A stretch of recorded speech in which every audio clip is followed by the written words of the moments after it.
안녕하세요. 저는 사랑스러운 자식 둘을 가진 애엄마입니다.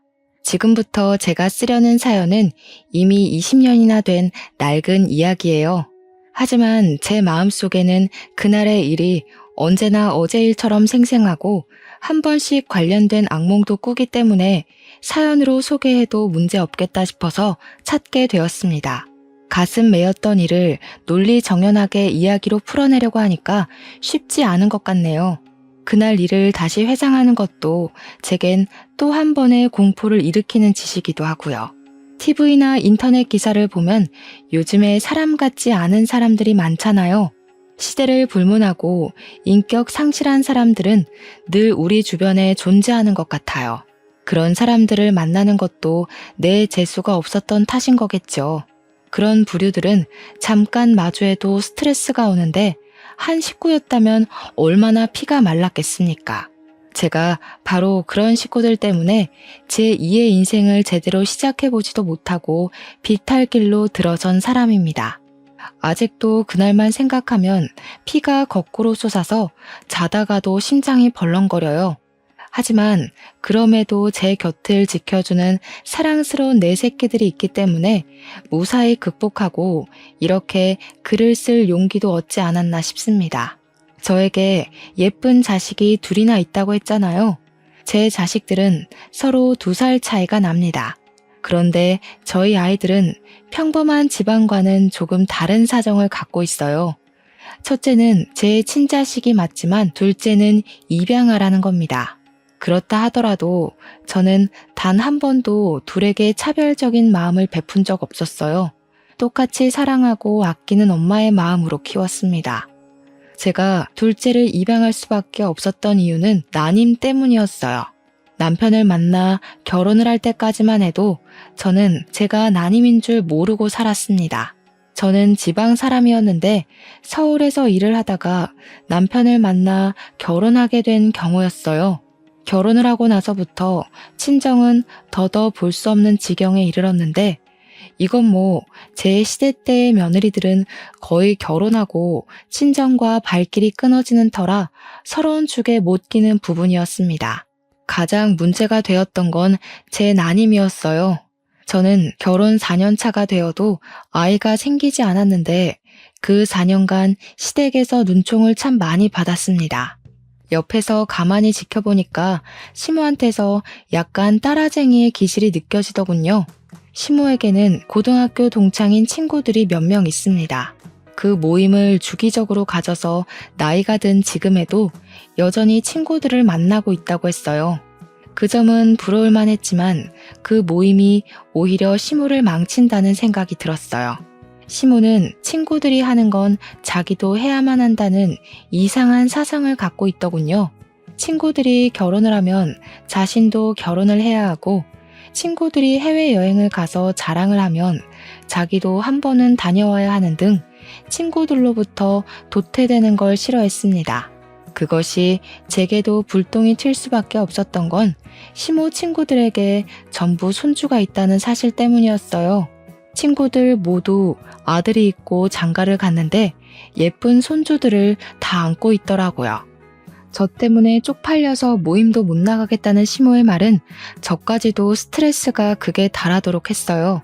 한 번은 남편이 출근해서 아침 차려주고 저도 출근하려고 뒤늦게 밥을 먹고 있는데 시모가 화장실 가더니 제가 먹고 있는 국그릇을 확 엎어버리더라고요.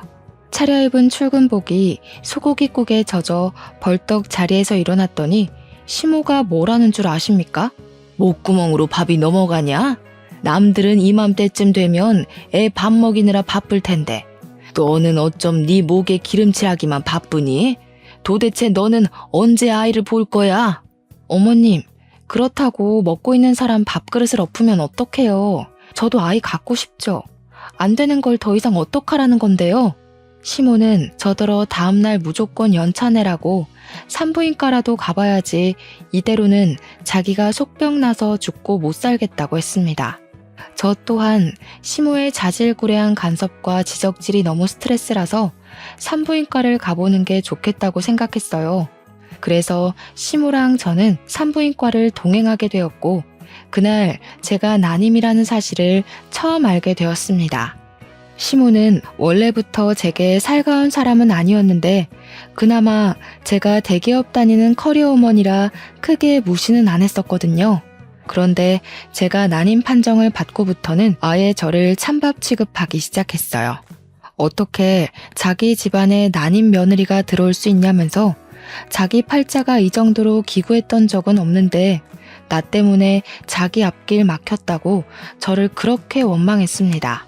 난임이라는 사실은 저한테도 무척 충격이고 실망스러운 일이었지만 그것 때문에 계속해서 시모한테 무시당하는 건 납득하기 어려웠고 많이 버거웠습니다. 하지만 시모의 아기 욕심은 쉽게 포기될 부분이 아니었어요. 시모는 따라쟁이라서 친구들이 자랑하는 꼴을 고스란히 느끼며 도태되어 있을 사람은 아닐 거라고 예상했습니다.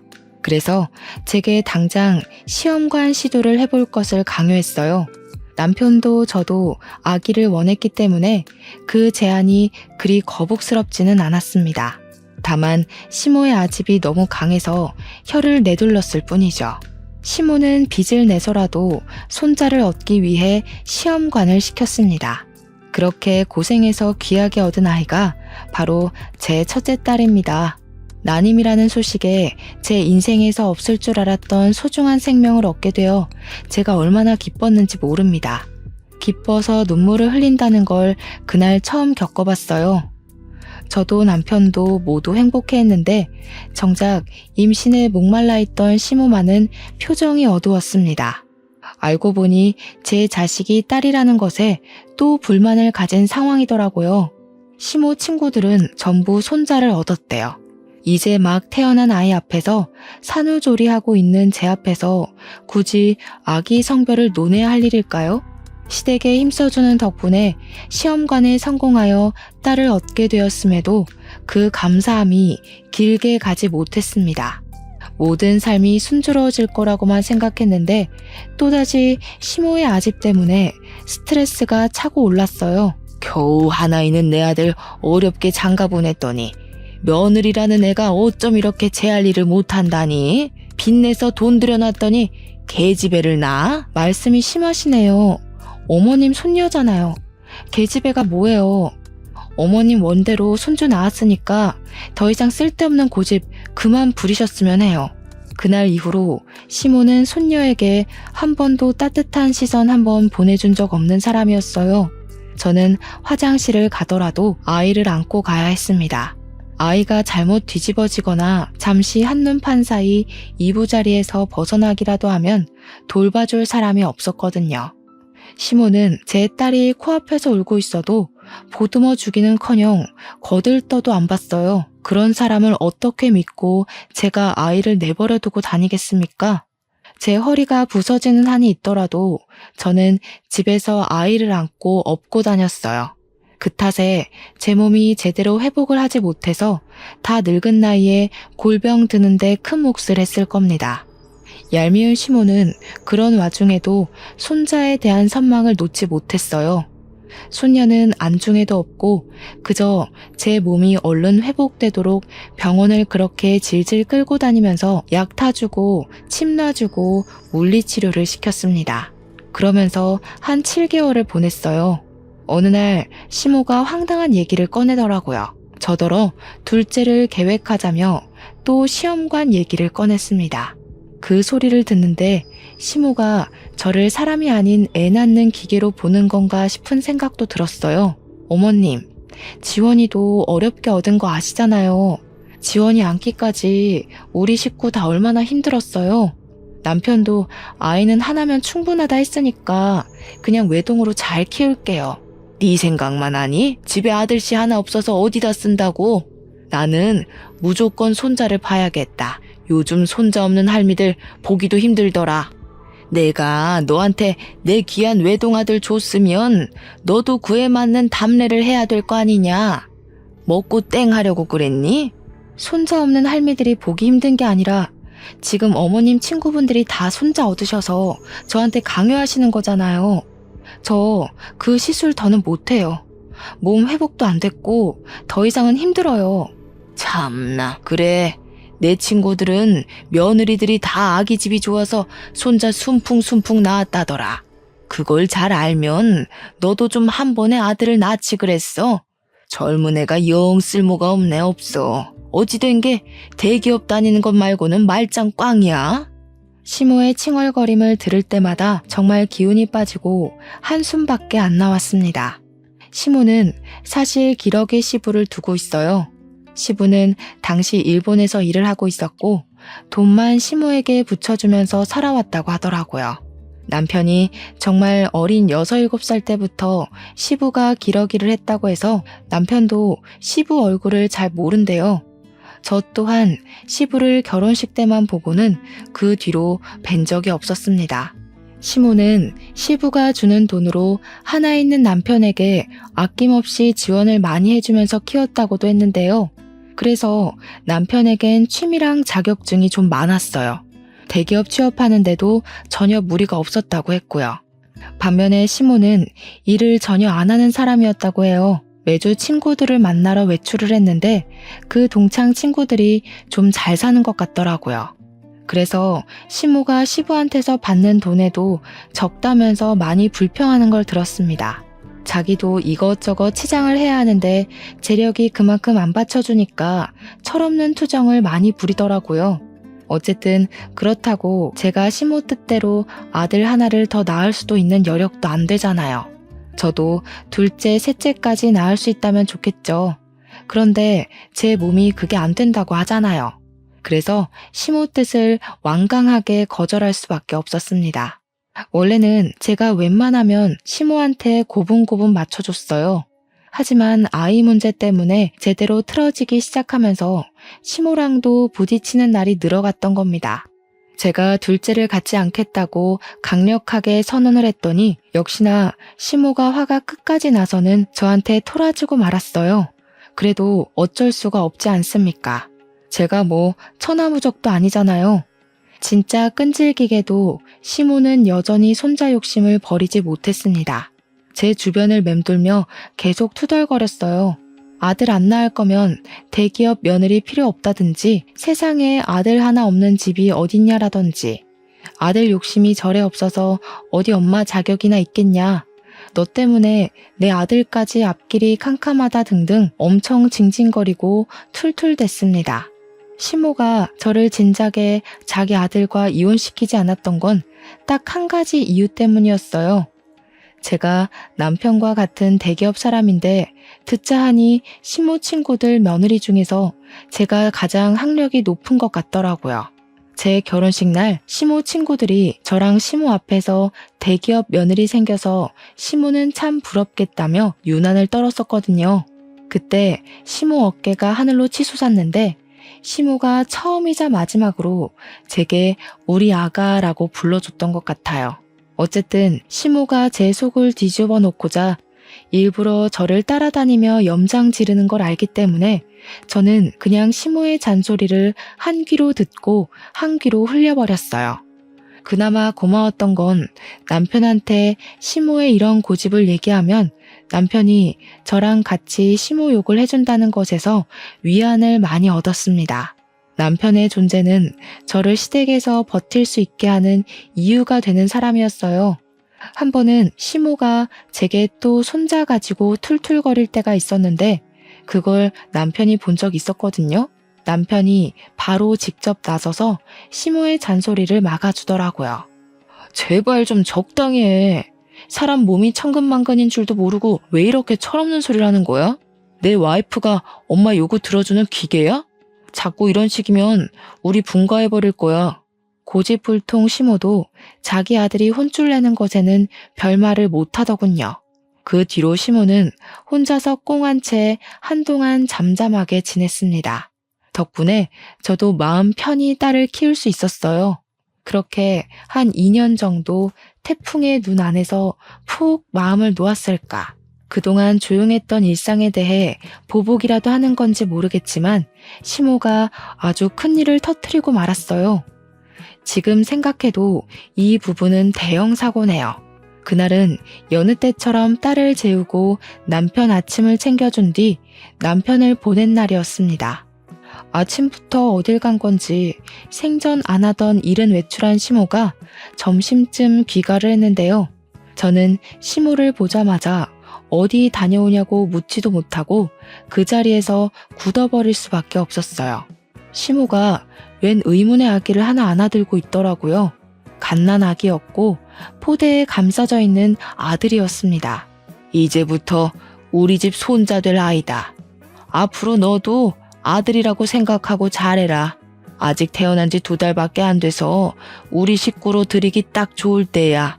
시모의 말에 저는 너무 충격을 받아서 온갖 생각이 다 들었습니다. 남편이 나 몰래 낳은 아이인가? 시모랑 남편이 나 모르게 작당해서 만든 아이인가?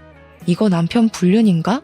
정말 별의별 생각이 다 들었지만 해답이 빠르게 내려지지 않았어요. 그냥 이게 다 무슨 상황이냐고 대뜸 언성만 높였습니다. 그러니 시모가 저더러 입 닥치고 자리에 앉으라고 애기 놀란다고 하더군요. 어처구니가 없었지만 대체 이게 무슨 영문인지 사정을 알아야 해서 시모하는 걸 지켜보기만 했었어요. 그리고 저는 시모하는 소리에 기함을 토하고 말았습니다. 진짜 제정신 아닌 사람인 줄 알았어요. 뭘 했다고요? 브로커요? 어머님 제정신이세요? 지금 손자 하나 갖겠다고 브로커를 시켜서 아기를 샀다는 말씀인 거예요? 대체 이게 다 뭐 하는 짓이냐고요? 목청 낮추라니까. 그래, 내 손자 내가 내 돈 주고 갖겠다는데 무슨 불만이니? 너더러 낳아달라고 안 했잖냐? 키워달라고도 안 할 테니까 신경 꺼라. 남편 씨도 아니고 그 아이는 그냥 남의 자식인 거잖아요. 지금 남의 자식을 손자처럼 키운다는 거예요? 그런다고 그 아이가 어머님 손자가 될 거라 생각하세요? 죽었다 깨어나도 그 아이는 그냥 남의 핏줄인 거예요. 무슨 생각으로 이런 사고를 치셨어요? 왜 내 손자가 못 되니? 낳은 정보다 기른 정이 더 무섭다는 거 모르냐? 그리고 이미 생모가 포기한 아이다. 어차피 이 아이한테 사실을 알려주지만 않으면 생모를 찾지도 않고 돌아갈 곳도 없는 아이라고. 도대체 뭐가 문제라는 거니? 시모는 자신이 아예 뭘 잘못한 건지 원인을 모르고 있었습니다. 그런 시모를 보고 저는 단지 시모가 제정신이 아니라고만 생각했어요. 아무리 손자가 갖고 싶어도 그렇지 어떻게 남의 아기를 돈 주고 사올 생각까지 했는지. 이럴 거면 그냥 새 며느리를 들이지 그랬냐고 제가 시모에게 고래고래 소리를 질렀더니 시모가 자기 아들 인생에 이혼율 그이게 할 수 없다면서 아들 재혼은 죽어도 못 받아들인다고 했습니다. 그러면서 잘 해결됐는데 뭐가 문제냐고 되레 언성을 높이더군요. 저랑 얘기하니까 피가 거꾸로 솟는다면서 품 안의 아기를 소중하게 데리고 자기 방으로 들어가 버렸어요. 이렇게 큰 문제는 저랑만 다툴 일이 아니잖아요. 퇴근하고 온 남편도 당연히 이 사실을 알았고 그날 저녁 남편이랑 시모는 처음으로 순순히 물러나는 사람 없이 대판 싸우게 되었습니다.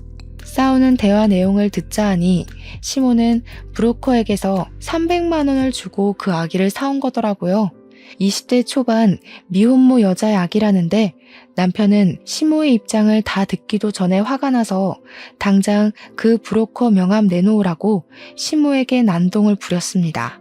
시모가 순순히 아기를 내놓지 않자 남편은 시모 품에 안긴 남자 아기를 빼앗았고 아기를 갖다 버리겠다고 겁박을 했어요. 남편이 저렇게까지 화를 내는 건 저도 처음 봤었습니다. 남편의 과격한 행위에 식겁한 시모는 얼른 남편에게 명함을 건넸어요. 그러면 당연히 다시 아기를 돌려받을 거라고 생각을 했던 건지 시모가 남편을 향해 두 팔을 뻗으면서 아기를 달라고 했으나 남편은 그대로 시모를 지나쳐 아기를 데리고 집을 나섰습니다. 그러자 시모가 울고불고 남편을 뒤쫓았지만 이미 차를 타고 가버린 남편을 붙잡진 못했어요. 물론 제가 시모를 못 가게 잡아 말리기도 했지만요. 시모는 남편의 모습이 사라질 때까지 길바닥에 주저앉아 땅을 치다가 나중에는 제게 성질을 내면서 닥치는 대로 저에게 손찌검을 하기 시작했습니다. 당장 내 손자 데려와. 너 때문에 되는 일이 하나도 없다. 네가 이 집에 들어오고부터 나한테 해준 게 뭐가 있냐? 아들 낳아줄 거 아니면 빨리 내 손자 데려오라고. 제발 정신 좀 차리세요. 사람 같지도 않은 짓 하고서 하늘이 두렵지도 않으세요? 나중에 뒷감당 어떻게 하시려고 돈 주고 그런 짓을 하는 거예요. 시모는 남편이 돌아올 때까지 방구석에 박혀 나오지도 않고 밥도 안 먹었습니다. 그렇게 나갔던 남편은 하루 뒤에 돌아왔는데요. 당황스럽게도 남편 품에 아기가 그대로 안겨 있더라고요. 남편한테 어떻게 된 거냐고 물었더니 당연히 브로커한테서 돈은 못 돌려받았는데 남편은 브로커에게 돈 안 받아도 되니까 아기만 다시 가져가라고 했대요. 그랬더니 그것도 브로커가 이미 자기 손에서 끝난 일이니까 알아서 해결하라고 미혼모 연락처랑 주소를 알려주는 덕에 미혼모까지 만났다고 했습니다. 하지만 직접 찾아가서 만난 미혼모는 생각보다 많이 양아치에다 쓰레기라서 아기를 그 여자한테 맡겼다간 아기가 일주일도 못 가 생을 마감할 것 같다는 생각이 들었다고 했어요. 그만큼 미혼모는 엄마의 자격이 없는 여자였다고 했습니다. 그래서 남편은 긴 고민 끝에 결국 다시 아기를 데려오게 되었다고 하네요. 어쩔 수가 없었어. 아기가 죽게 내버려두진 못하겠더라고. 아무래도 좀 더 데리고 있으면서 어디 안전하게 위탁할 수 있는 곳을 알아봐야 될 것 같아. 그 순간 우리에게 닥친 사실에 진짜 기가 막히고 저까지 정신 나가버릴 것 같았지만 남편이 말해주는 아기의 사정을 들으니까 진짜 그 여자한테는 보내면 안 되겠더라고요. 그래서 며칠간 고민하면서 그 아기를 잠시 우리 집에 놔두게 되었는데요. 남편이랑 같이 괜찮은 위탁소를 찾으며 고민하는 며칠 동안에 그만 아기한테 정이 들어버리고 말았지 뭡니까. 무엇보다 우리 딸이 아기를 엄청 좋아하더라고요. 우리 딸도 당시 2살밖에 안 되었을 때였는데 더 아기인 아이를 알아보기라도 하는 건지 아기 옆을 얼쩡거리면서 계속 아기 하며 관심을 보였어요.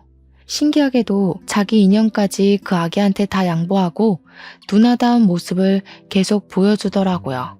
누가 양보라는 걸 가르쳐주지도 않았는데 말이에요. 그리고 손자가 미쳐있던 시모에게도 변화가 찾아왔는데요. 손자가 생겼다고 사람이 유들유들해져서는 우리 딸에게도 처음으로 손녀 대우를 해주기 시작했어요. 저 또한 우리 딸과 잘 어울리는 그 아기를 보면서 예뻐서 눈이 계속 가긴 하더라고요. 신기하게도 마치 그 아기가 우환이 깃든 저희 집안에 활기를 찾아주는 것만 같았습니다. 그래서 진짜 말도 안 되게 그 아기를 입양하기로 마음을 먹었어요. 남편이 제 결정에 깜짝 놀라긴 했지만 시모도 좋아하고 우리 딸도 좋아하고 나도 좋은 거라면 남편 또한 좋다고 금방 수긍을 해주었어요. 저의 소중한 둘째는 이렇게 생겨났습니다.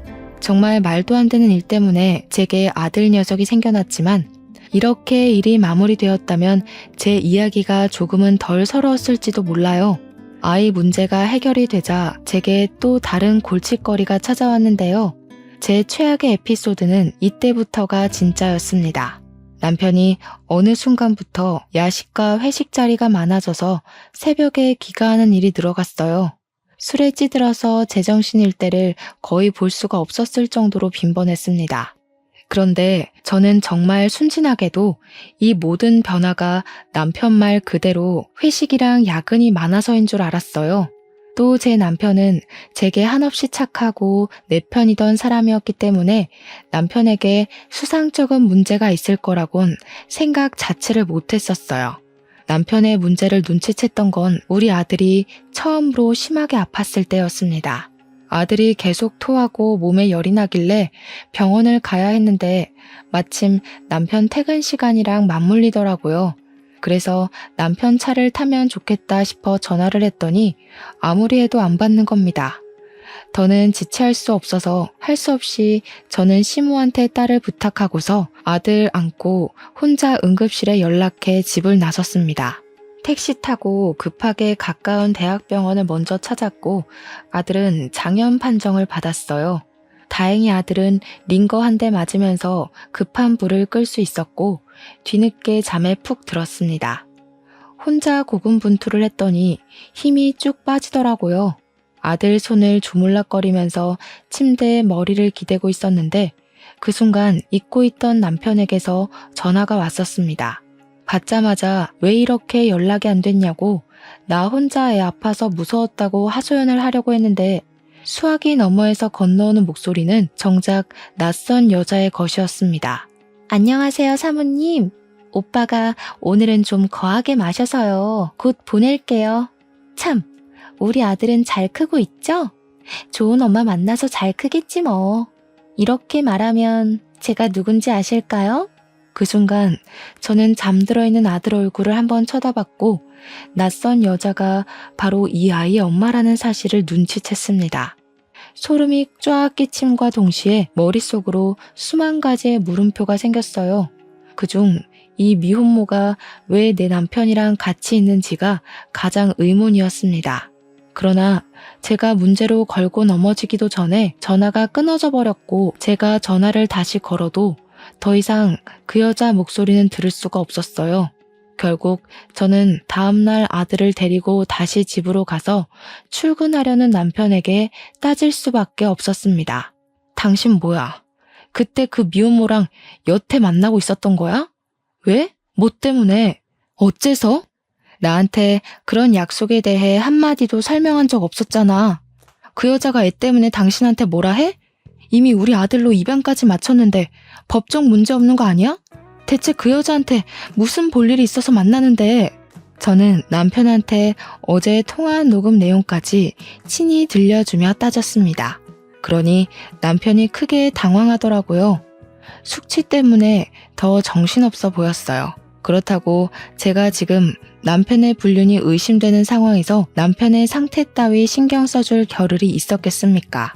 저는 남편을 더 몰아붙이면서 설마 내가 생각하는 부정행위인 거냐고 둘이서 술 마시고 오빠 거리는지 말해보라고 소리만 질렀어요.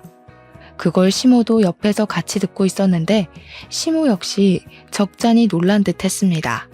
그런 상황에서 남편이 머리 굴린다고 누나를 불안정하게 흔들어대는데 그것만으로 이미 제 예측이 맞는다는 것에 힘이 실리는 꼴밖에 안 되더라고요. 제발 아무런 사이도 아니라고 변명이라도 해주길 바라며 말을 좀 해보라고 소리를 쳤더니 남편이 되레 저한테 소리 좀 지르지 말라고 목청만 높였습니다. 그리고는 머리 아파 죽겠으니까 출근하고 와서 얘기하자면서 도망치듯 집을 나가버렸어요. 시모가 이게 무슨 일이냐고 저한테 정황 설명을 마구 요구했는데 자기 아들 편들 게 뻔해 보여서 시모 얼굴도 보기가 싫더라고요. 그와 동시에 시모 품에 있는 아들까지 순간적으로 미웠습니다. 사랑하는 사람에게 배신당하는 건 상상 이상으로 힘들잖아요.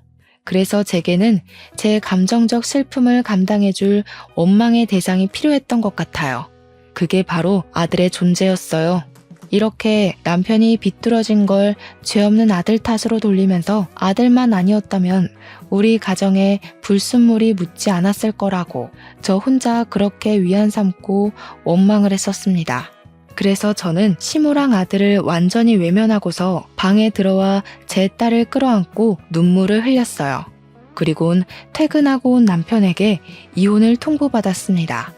무슨 생각인 건지 남편이 제게 이혼을 요구하더라고요. 미혼모를 처음 본 그날 자신이 미혼모와 다투다가 미혼모가 사정하는 바람에 사연을 들어주게 되었는데 같이 술을 마시게 되었고 둘이서 넘어선 안 되는 선까지 넘었었다고 고백을 했습니다. 그 뒤로 서로에게 마음이 생겨 줄곧 만남을 이어왔다고도 했어요. 그러니까 그 기간이 갓난아기 때 내 품에 들어온 우리 아들이 2살로 클 때까지 계속되어 왔다는 겁니다. 저는 더 깊은 내막을 듣진 못하고 그대로 남편의 귀싸대기를 날렸습니다. 그리고 주방으로 가서 집에 있는 고춧가루를 가져와서 남편 얼굴에 쳐 뿌리고는 봉지째로 남편 면상에 집어 던져버렸어요. 그래서 이혼하자고? 딴 여자 생겼으니까 나보고 네 옆에서 꺼지라는 거야? 어떻게 당신 입에서 이혼이란 말이 나올 수가 있어? 이 양심 없는 새끼야. 쓰레기 짓은 네가 다 해놓고 뭐가 떳떳해서 고개 쳐들고 이혼 소리를 해? 네가 뭔데 나를 까? 뭔데 이혼 얘기를 먼저 하냐고? 쌍욕이란 쌍욕은 다 하면서 남편을 원망했고 배신감을 느낀 만큼 남편을 개 패듯이 패고 또 팼습니다. 그러자 시모가 무섭게 달려와서는 저를 밀치더라고요. 자기 아들이 설령 불륜을 저질렀다고 하더라도 시모에겐 아들이 중요했고 손자가 중요했던 겁니다. 시모에게 저라는 사람은 그저 남편을 보필할 여자, 손자를 키워줄 여자밖에 안 되었던 거예요. 그런데 황당한 건 뭔 줄 아시나요? 이제 그만 그리 사랑하는 아들 뜻에 따라 저랑 남편을 이혼시킬 법도 할 텐데 시모 하는 말이 진짜 재밌더라고요. 네가 하라는 대로 다 하마. 그래도 이혼은 안 된다. 그냥 내 아들이랑 그 여자랑 만나든 말든 신경 끄고 네가 이 집에서 상전처럼 살면 되지 않냐. 앞으로 네가 하는 일 다 입안될 테니까 이혼은 절대 생각도 마라. 말 같지도 않은 소리 한결같이 하시네요. 어머님 아들이 이혼하고 싶다잖아요. 한낱 미혼모한테 미쳐서는 양아치 여자를 옆에 두고 싶다 하는데 어머님 돈 주고 일 꾸미는 거 좋아하시지 않아요? 그 정신 나간 여자 데려와서 어머님 손맛대로 신분 위조해주면 되겠네요. 안 돼. 내가 그 여자를 알아도 제일 잘 알지. 우리 손자 데려오려고 사전조사를 얼마나 꼼꼼하게 했는데 일부러 더 음지에 있는 여자를 찾은 거란 말이야. 그런 인간 말종인 여자는 우리 집 며느리로 절대 못 들인다. 웃기네요. 인간 말종의 핏줄은 괜찮은데 인간 말종을 며느리 삼을 수는 없다. 어머님의 그 잘난 기준 진짜 너무 역해서 더는 이해해주기 싫어요. 돈 주고 애를 사오는 인간이나 그의 엄마랑 바람 피우는 인간이나 그 부모의 그 새끼인데 제가 너무 큰 기대를 한 것 같네요. 진작에 이 답없는 집구석 나왔어야 했는데 저는 이혼 합의는 절대 해줄 생각이 없어서 제가 당한 만큼 소송으로 갚아주겠다고 경고장을 날려준 뒤에 바로 짐을 챙겼습니다. 소송을 한다니까 둘이서 꽤나 놀랐는지 남편이랑 시모가 저를 막으려 했지만 이미 당시 제정신이 아니었던 저는 내 몸에 손대면 경찰에 신고해버릴 거라고 악까지 질러버렸어요. 그동안 쌓였던 게 물밀듯이 솟구치니까 정말 괴성을 독하게 내지를 수가 있겠더라고요. 한 번도 시댁에서 정신 나간 사람처럼 보였던 적은 없었는데 제가 처음 보는 모습을 드러내니까 그 둘도 놀라서 그냥 내버려 두더군요. 그 상태로 저는 가벼운 짐만 챙긴 뒤에 딸만 데리고서 그 집을 나오려고 했는데요. 제가 신발을 신는 순간 아들이 저를 쫓아 신발장까지 아장아장 걸어오더라고요. 저를 보고 엄마 엄마 하는 아들을 보면서 쉽사리 발이 안 떨어졌지만 정말 마음 독하게 먹고서 그대로 집을 나와버렸습니다. 일단은 직장 동료에게 신뢰를 무릅쓰고 연락했고 딸을 데리고 그 동료 집에서 신세를 지며 살았어요. 문제는 집을 나왔는데도 아들의 모습이 잊히지가 않아 괴로웠다는 겁니다. 며칠 고민 끝에 아들을 포기할 수 없었던 저는 결국 변호사에게 부탁해서 아들 친권 꼭 내가 가져야 된다고 승소하게 해달라고 사정을 했어요. 그랬더니 변호사가 흔쾌히 가능한 일이라고 고개를 끄덕이더군요. 남편이 바람을 피운 상황인데다 남편은 아들을 키우면서 한 번도 자기 아들이라고 보듬어 준 적 없는 아빠이기 때문에 그게 증명만 된다면 친권은 얼마든지 제 편에 세울 수 있다고 했습니다. 그 말만으로 얼마나 안심이 되었던지 몰라요. 아들은 어쨌든 저와 남편이 입양한 자식이고 법적으로 내 새끼잖아요. 피 섞인 아들이 아니라도 그 쓰레기들 틈에 둘 수는 없었습니다. 그리고 저는 손쉽게 승소를 했어요. 제가 승소할 수밖에 없는 건 어쩌면 너무 당연한 일이었습니다. 판사도 엄청난 아빠의 편이 아닌 엄마인 제 입장에서 손을 꼭 들어주어서 이길 수 있었어요. 그날 남편이 저를 엄청 원망스린 눈으로 쳐다봤고 시모는 제게 삿대질을 하며 자기 손자를 뺏어간 죽일년이라면서 법정 떠나가도록 소리를 질러댔습니다. 그걸 무시하고 나온 저는 바로 애들을 데리고 스페인으로 떠났어요.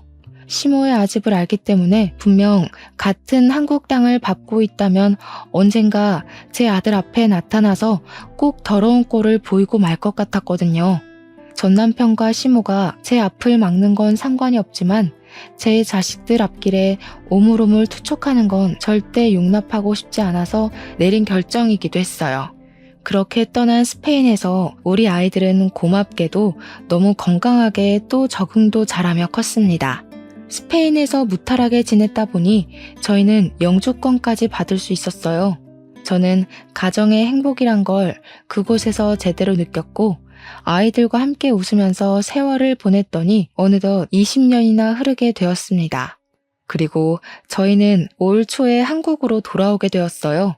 개인적으로 저는 한국을 다신 찾고 싶지 않았지만 성인이 된 딸이랑 아들이 자신의 모국이 어떤지 궁금하다고 조르더라고요.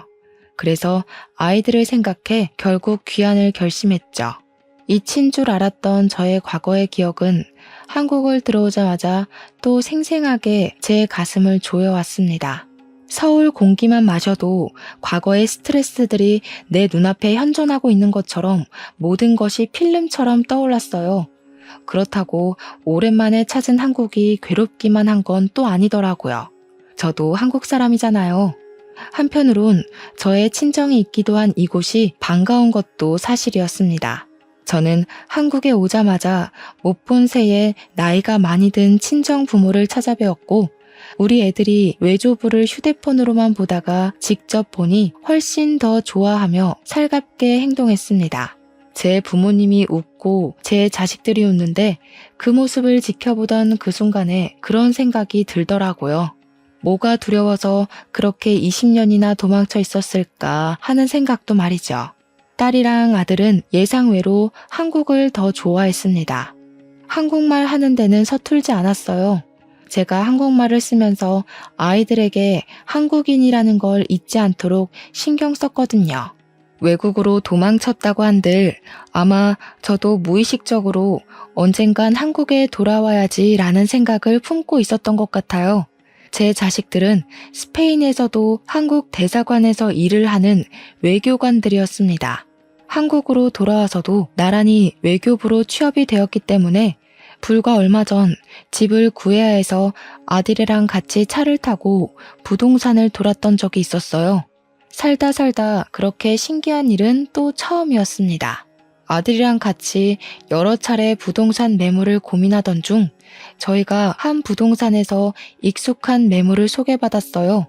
놀랍게도 제게는 상처나 다름없던 시댁 매물이 나와 있더라고요. 중개사가 말하길 그 매물 주인이 할머니가 건강이 악화돼서 병원비가 많이 필요한데 아들 되는 사람이 불륜 사건 터지는 바람에 대기업 직장을 잘려서 급전이 급한 상황이라 집을 팔고 작은 데로 이사를 간다고 했다네요. 그것이 시모랑 전 남편 얘기라는 걸 알아서 순간 저도 모르고 가슴속 응어리가 쪼여왔습니다.